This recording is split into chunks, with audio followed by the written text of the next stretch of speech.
আসসালামু আলাইকুম সম্মানিত গাইস, আজকে আমরা চলে যাচ্ছি মাছ ধরার উদ্দেশ্যে। আমাদের এলাকা থেকে অনেক দূরে যেতে হচ্ছে। আমরা গাড়ি করে যাচ্ছি। এই যে ঠান্ডু, তারপরে মহিদুল, তারপরে রয়েছে আমি আছি, আর এক ভাই আছে। হ্যাঁ, অনেক দূর যেতে হচ্ছে। আমরা ভেলুরপাড়া রেল স্টেশনের কাছাকাছি। ভেলুরপাড়া রেল স্টেশন আমরা পার হয়ে রেল গেট এসে একটু মোড় ঘুরে সামনের দিকে রওনা দিচ্ছি। আপনারা দেখতে পাচ্ছেন অনেক দূরে যাব। জায়গাটার নাম কালুরঘাট বলে, আমাদের এলাকা থেকে একটু দূরে।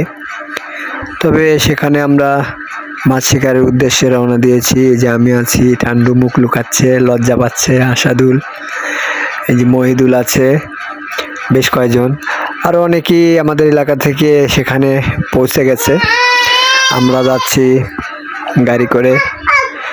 আর একটুর মধ্যে হয়তো আমরা সেই কাঙ্ক্ষিত জায়গায় পৌঁছে যাব। দেখা যাক আজকে কার ভাগ্যে কি আছে।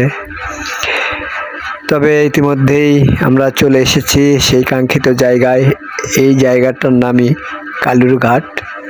এটা ছোট্ট একটা নদী, পরিবেশটা খুব সুন্দর, জায়গাটাও সুন্দর। এই যে এখানে আমিন বসে গেছে, ও আমাদের একটু আগে এসে গেছে। আরও রয়েছে আমাদের সঙ্গের অনেক ভাইয়েরা অনেক জায়গায় বসে গেছে। পরিবেশটা ভালো লাগছে। এই যে আমাদের এলাকার এক ভাই, তারপর দেখতে পাচ্ছেন এই যে পানির ভিতরে নেমে গেছে আমাদের উজ্জ্বল ভাই এবং তার ভাতিজা।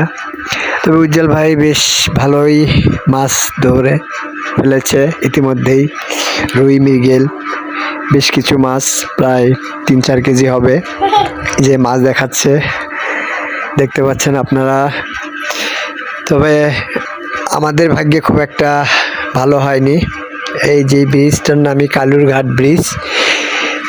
তবে জায়গাটা খুব ভালো, পরিবেশটাও সুন্দর। এখানে আমার আরেক ভাই এখানে পানির মধ্যে নেমে গেছে। এই যে সামনে 2জনকে দেখতে পাচ্ছেন আমাদের এলাকার, ওনারাও মৎস্য শিকারী। তবে আশা করি সবাই ভালো থাকবেন। ভিডিওটি ভালো লাগলে লাইক, কমেন্ট, শেয়ার করে পাশে থাকবেন।